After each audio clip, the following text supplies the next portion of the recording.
Welcome. Hi, I'm Doug Woodward. It's time for another Prophecy in the News. Today, with me in the studio, I'm very pleased to welcome Paul McGuire, who's a friend, fellow writer, but he also has had a syndicated radio talk show, frequently appeared on some of the mainstream media, at least in times past. But we're going to talk today about some of the issues around a new book Paul McGuire and Troy Anderson, I'll get that right, have written called Trumpocalypse, which is quite a mouthful, as I said before. Just take a minute and tell us about the main theme of Trumpocalypse, and then we're going to kind of get into some kind of current events, things that are going on, kind of the challenges that Donald Trump is currently facing in the politics of today. Well, one of the things that Troy and I concluded after doing a tremendous amount of research on Trumpocalypse was that Donald Trump fits into Bible prophecy. Not that his name is named in Scripture, right, but due to the configuration of so many geopolitical events, including the potential demise of America as a free nation, bordering on World War III, eruptions in Israel, Iran. He's just right in the cauldron. Right. And we firmly believe, after all our research and interviews and study, that it's not an accident. We believe literally that God called Donald Trump for such a time as this to be the president of America at this time as an act of God's grace on our nation. Yeah. Well, I think that's one of the key themes and the key questions as those that study Bible prophecy and write about it, which Paul and I and Troy do. The arrival of Donald Trump on the scene, and the fact that he has embraced many evangelical leaders. In fact, I might ask you to talk a little bit about that one experience. No, I'd love to. I think it's important. But that has been, despite the challenges of his character in the past with, like, frankly, almost every other president, some sexual misconduct, we might say, there's still something about him. He's conscious of the fact that God's hand is on him, right, and that he has a destiny or a mission. And yes, there are a number of people, probably people in the military, that asked him to run for president. He was probably as surprised as anybody when he won. Absolutely. Right. But he has this sense of God's calling on his life. Talk a little bit about that event in the Oval Office that you're familiar with.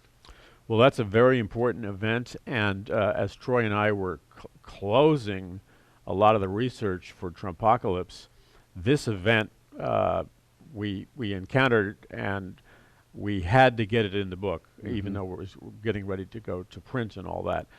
Well, Donald Trump, a group of very well-known and leading evangelical pastors from a whole bunch of different theological backgrounds, were invited to the White House to tour the White House, to talk things over, and they expected a casual meeting with Donald Trump. The next thing... That maybe would last 5 minutes. What? That maybe would last 5 minutes. Exactly, Yeah. right.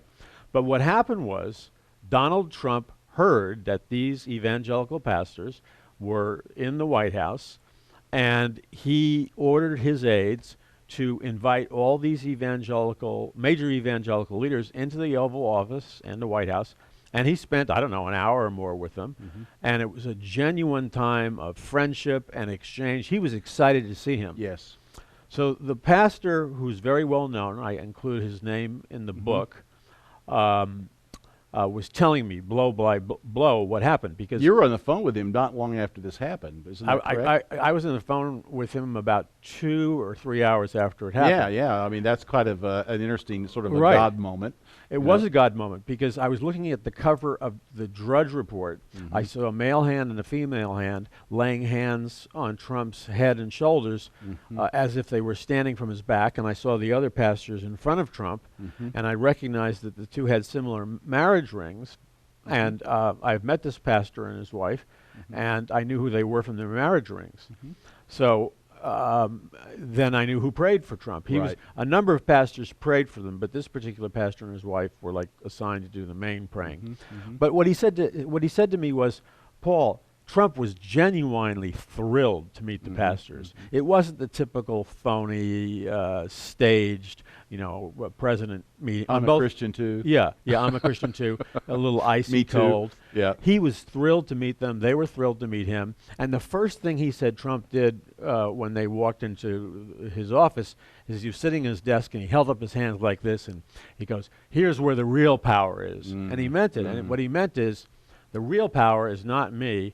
It's the power of prayer and Jesus Christ. Yeah. And he was holding up his hands saying, I want you to pray for me. Yeah. And he meant it. Now that's, the open hands like that is that. Right. That's really what that symbolizes. Whether you do it like this or this is I'm open to the Spirit of God. I want to be empowered by the Spirit of God. And this pastor said he'd never been in the White House before where a president was that open. Yes. And genuine. Yeah. So they go ahead. You're going to get there. Being a minister myself, I asked him, well, what was like? What did God put on your heart when you began to pray for him? And he said, Paul, all I can tell you is that as we laid hands on him, he said, my body began to shake with trembling of the burden. It was like he could feel the burdens on Trump and the spiritual battles he was facing. So he was praying for Trump.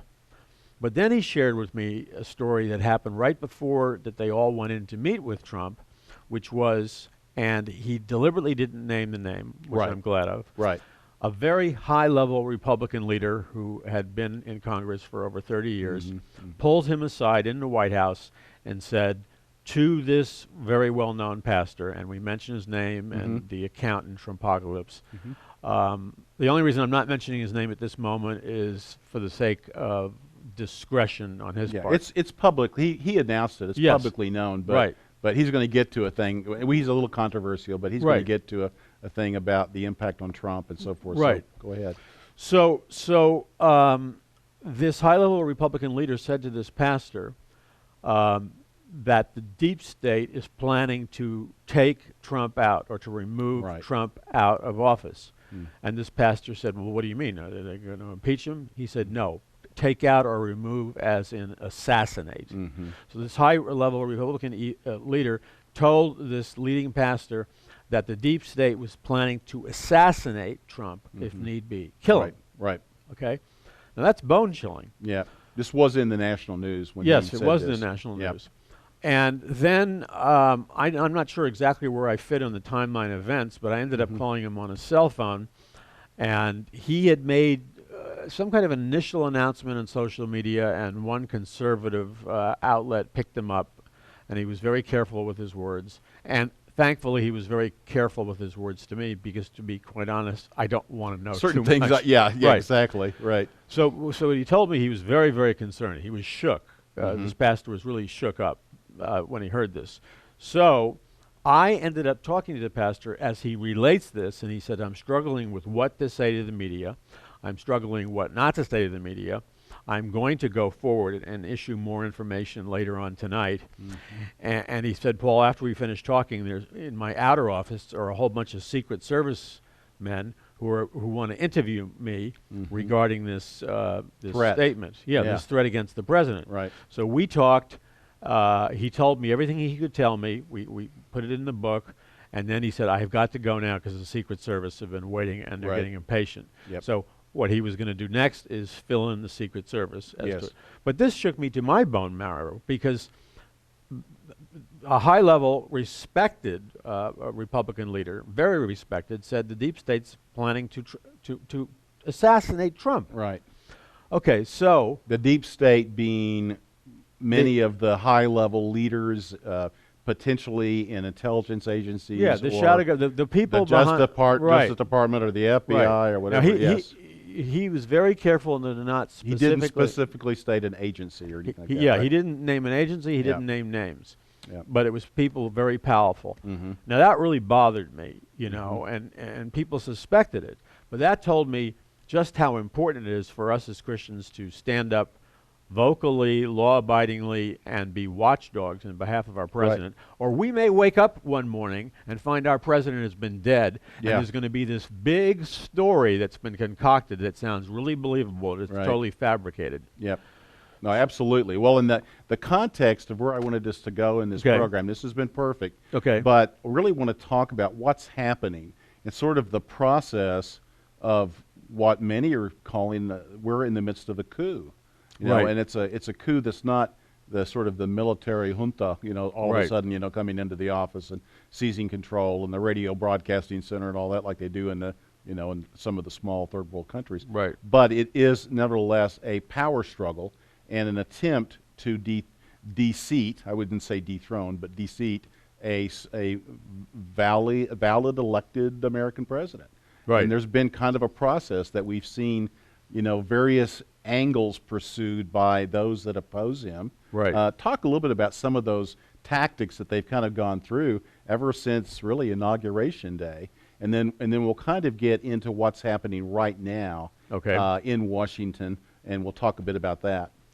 Well, the first thing I want to say is Franklin Graham, I think, has amazing boldness and courage, Yes. and I salute him as just an exemplary Christian leader, because he came out a week ago saying, we're not getting ready for a coup in the United States of America. Franklin Graham said, we're already in the middle of a coup. The Yes. coup is happening now. Yes. And the reason he said that is he was relating it to the deep state and the fact that we have a president that was constitutionally elected by we the people under the guidelines of the Constitution. But now it turns out that we don't know what percentage of people, but they're a certain percentage of high-level directors, former directors, and heads of the CIA, the FBI, Department of Justice, and other intelligence agencies Right. and so forth. Right. they have been caught on memos, some have been fired, Yep. where they have said that they are planning to remove Trump from office. They have admitted, I believe it was Mueller having a conversation with is it McCabe? Yeah. Well, let's see. Mueller having conversation with Comey. Was it with Comey? Yeah, well, one of the two or both. Yeah, yeah. Where they said, and to me this is a egregious violation of the Constitution. Mueller said they all admitted. They were at some Hillary Clinton meeting, but they admitted, these high-level FBI directors admitted that they personally couldn't stand Trump. They opposed him. Yep. And yet, how can you serve our country as a head of the FBI when you personally hate and you say you're going to do anything in your power to get rid of him, that you're not operating And constitutionally? you start leaking to the press, and you admit it before Congress. Right. so they're admitting they're going to get rid of him, and as I understand it, Mueller said, well, chances are he's not going to get reelected, but in the remote chance he does, we need an insurance policy. Yeah, that was Peter Strzok. Right. Peter Strzok in conversation with Lisa Page. Exactly. And it was Andrew McCabe. You're Right. right, that they were apparently Right. in his office talking about the, quote, insurance policy Right. if Trump does get elected. So the insurance policy, as many of your viewers know, is that they were going to create this fictitious fabrication, Yep. made-up Russian collusion story. Right. A new Red Scare. Yeah, as a means to impeach him. Yes. But here's the problem. As more evidence comes forward, most of your listeners know that the dossier or the file or all the Yes. information on the Russian collusion, The Steele dossier. right, the Steele dossier was hired by the DNC, Hillary Clinton's campaign, and Hillary Right. Clinton's GPS Fusion, I guess, activist. Well, yes, that company, GPS Right. Fusion. Yep. And they hired this guy to dig up dirt. I guess, I don't know if it's Former true. MI6. Right, right. He had communicated actually with Russian Right. officials to get what appears to be Appears to be. made up information, Right. supposedly about what Trump did when he was in Moscow. Right. So they have this entire file that they're basing this entire investigation. The whole Right. Mueller investigation is based on this bogus file of made-up documents that that Trump was colluding with Russia. Yep. So all this time goes by, all this money is spent, and they knew full well before they began the investigation that the material that they were investigating Trump on was paid for opposition research. And it was bogus. It was bogus. Yeah. Okay, Yeah. so here we have this bogus investigation wearing down our president. The media lockstep Nazi goose steppers Yeah. supporting Except for Fox News. well, some of the shows. Yeah, some of the shows. They- The shows that happen after 7 They have o'clock. some Manchurian Candidate goose steppers on Fox. That's true. Yes. Yes. Okay. So they're taking they want to take out Trump based on a lie. Mm-hmm. Based on a lie. So what this is a violation of the Constitution, where they're illegally using their power to impeach a legally constitutionally elected president because they don't personally like his political agenda and they're partisan towards Hillary. Right. And he's set to change the establishment, the status quo. Exactly. The way that the system has been working Right. to some extent for several decades. Yes, at least probably 60 years. That's right. Okay, so the other thing is, though, that this is outrageous because what they are doing, in effect, is they are overturning, which is unconstitutional, the legal will of the American people to elect their president. Right. They're overturning it, which is illegal. And now, in this deceitful craftiness, the DNC, Hillary, and part of this intelligence agencies, Right, FBI, right. are trying to present the picture, reframe it into a situation where they're accusing Trump of obstructing justice. Right. I mean, think about this. This is outrageous. Yeah. They're accusing Trump of obstructing justice because he just happens to be defending himself and pointing out, you've been investigating me for a long time. You found nothing. Your whole investigation is based on fraudulent material, and all I'm doing is pointing out is you never had a case to begin with. Right, right. And they're trying to convict him of obstruction of justice. Right, right. This stinks to high heaven, and the only reason it's going on is the mainstream media is the most complicit, soulless organization in this entire matrix. Ultimately, it's not the FBI and the CIA and everything else. They would not, if the media was even, this nonsense with the Washington Post Right. in their celebratory congratulation of their journalist integrity. What delusionary people they are. Speaking of the new movie, The Post. The Post, Yeah. and the queen of nothingness, what's her name? Meryl Streep. Oh, yeah. To her, I say the empress has no clothes and she's been walking around naked for a long time. That hollow, soulless woman with no integrity perpetuates a lie. Let me stop you there. Okay. I want to and let you take a breath. All right. I need to. I need Right. to. And we're going to come back and talk a bit about the surveillance state, the FISA courts, and all that. But what I want to do right now, though, is talk to our viewers, tell you about what we're talking about, the impact of Donald Trump, the coup against Donald Trump. That's just a part of the story of the book Trumpocalypse. The subtitle, The End Times President, A Battle Against the Globalist Elite, and the Countdown to Armageddon. Now, we haven't mentioned a lot of scripture in our program today. It's been focused mostly on current events and what's been happening in the last 6 to 8 months, let's say, or a year, actually. But this book really places all of this in the context of Bible prophecy and Right. the end days. And as we get closer to the conclusion of this program, we'll provide a little bit more context for that as well. But we'd like to make this book available to you for $24.95, and it's a great hardback book, beautifully covered and well bound and so forth. Great writer, lead writer in terms of Troy Anderson. Really terrific. And then secondly, we'd like to offer you the prequel to this book, the Babylon Code, for $23.95. And this book, Paul and I, we had a chance to talk about this about a year ago or so, and it is a great book as well. So together we want to offer you a package of these two books for $44.95. Look on your screen. You'll be able to see information about the web store as well as a phone number that you can call and order either of these books or both of them in a package. So let's get back. Let's talk a little bit about the FISA courts, their surveillance state, and this outrageous claim that Trump made that he was being wiretapped. You want to talk a little bit about that, and we'll kind of get into that discussion. The Yeah. wiretapping, of course, was Trump Tower, and he found out, actually, if I'm not mistaken, through the new head of the NSA, who was Right. an admiral, who really is the hero here, that came forward and told Trump that his offices and his phones were, in fact, he was being surveilled, and that all of his campaign was being surveilled. And then they moved all of his campaign to his offices in New Jersey. Right. And this is where he said in his, I just found out that the current administration has wiretapped me. Sad. Right. So, but probably, if you would, talk a little bit about the, if you're familiar with Bill Binney and the CIA, the NSA, and how this all kind of feeds into this current discussion of the Devin Nunes memo, the application to the FISA court, and all of that. This is kind of where we're at right now. This sort of political machinations going back and forth between the Republicans and the Democrats.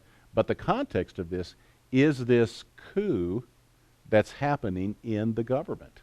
And that's right. The coup is happening now, and I was about 100% certain that Trump was being under surveillance when he lived in the Trump Tower, just because of my awareness of surveillance technology. So it didn't surprise me that Barack Obama, I believe, had no right to use the apparatus of the state to spy on a guy who just happens to be running for president. That's dirty. Ostensibly, it was Carter Page. Oh, that yeah, they were right. supposedly surveilling. But Right. Doug Hagman does a great job of explaining that the type of FISA warrant that they went after was for the worst kind of proven spy. Exactly. So that they could potentially tie everyone into it.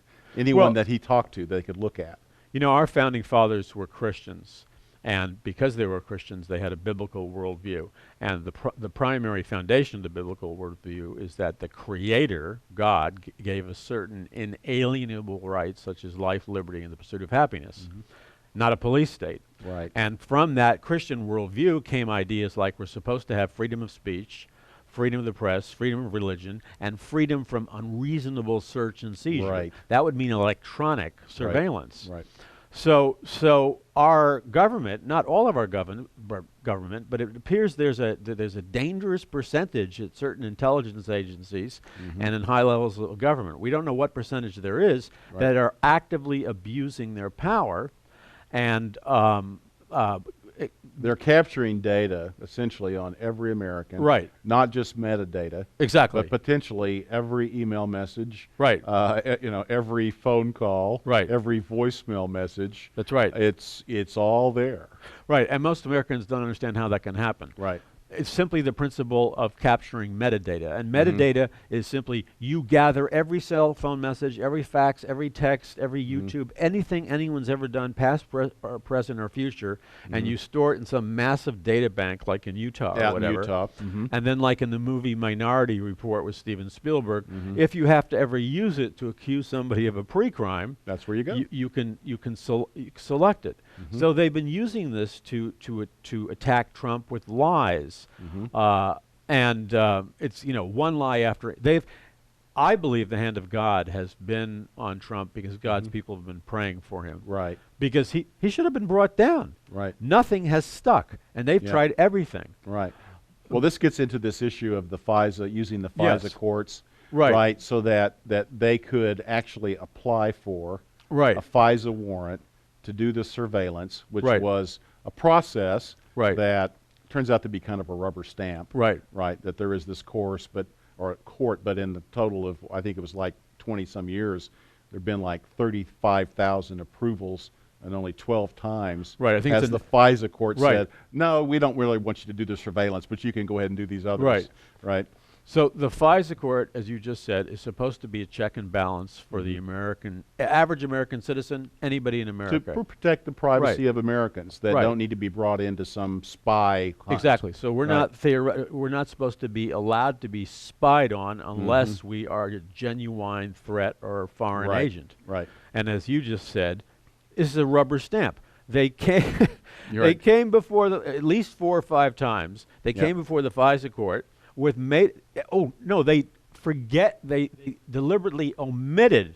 That's correct. They omitted that they indicated that there was this dossier. Right. They didn't indicate that it was paid for by the DNC, by the opposition candidate, and they didn't admit that there was credibility problems with the source. Right. That they said the source was confirmed, but the only confirmation for the source was that his material was included in an article in Yahoo News. Right. And so you had a source confirming a source, the same Right. source. So it's no confirmation. Yeah, so that's what they did. They omitted all of that. So when McCabe or Comey or Sally Yates, I think her name is, when they signed off on these things, according to the experts, they were committing perjury. Yeah. So the question is, if we truly live under a constitutional government, why are these people who, it appears, I'm not an attorney, but appears deliberately deceive the FISA court judge, misled him so that they get illegal approval to spy on their political enemies for partisan reasons? Those people should be prosecuted, Right. hearings, jail, prison times, and sentences. Yeah, no, I think that a lot of us that have been watching this closely say, gee, isn't it time for a grand jury? Absolutely. Absolutely. Yeah, so and that, of course, that's really the question is we only have another minute or so, is where are we going to go with this? What's going to happen? And of course, right now we're still sort of in the process of memos going to the president being released to the public. At the time we're recording this, we've seen the Devin Nunes memo Right. release that confirms basically and explains all of this that we've talked about Right. in terms of the due process that was supposed to have been gone through to, in effect, unmask Americans and what actually happened by powerful people that did not want Donald Trump to be the president. So this, of course, is only one of many things, but the Russia thing Right. is it's actually a very remarkable turnabout Right. for the left that used to be, oh, don't be such war hawks. Right, and right, Be right. so against the Soviets and all that. Now, Right. granted, it's Russia now, not the Soviet Yes. Union, but still, it's been quite the great reversal. Right. Where you've seen the left now just say, well, we need to defend ourselves against Russia. They're the enemies, and they're trying to build up once again this so that they can try to prove collusion. Got about 30 seconds. You might give us your final thought on this. One of the most important things we try to communicate in Trumpocalypse, freedom is fragile. Yes. And you can wake up in the morning, and you may not think it. It could be tomorrow morning. I'm not trying to frighten you. And one event is the tipping point. And you can see, you think America is so secure and solid. No, it is. It's built on eggshells right now.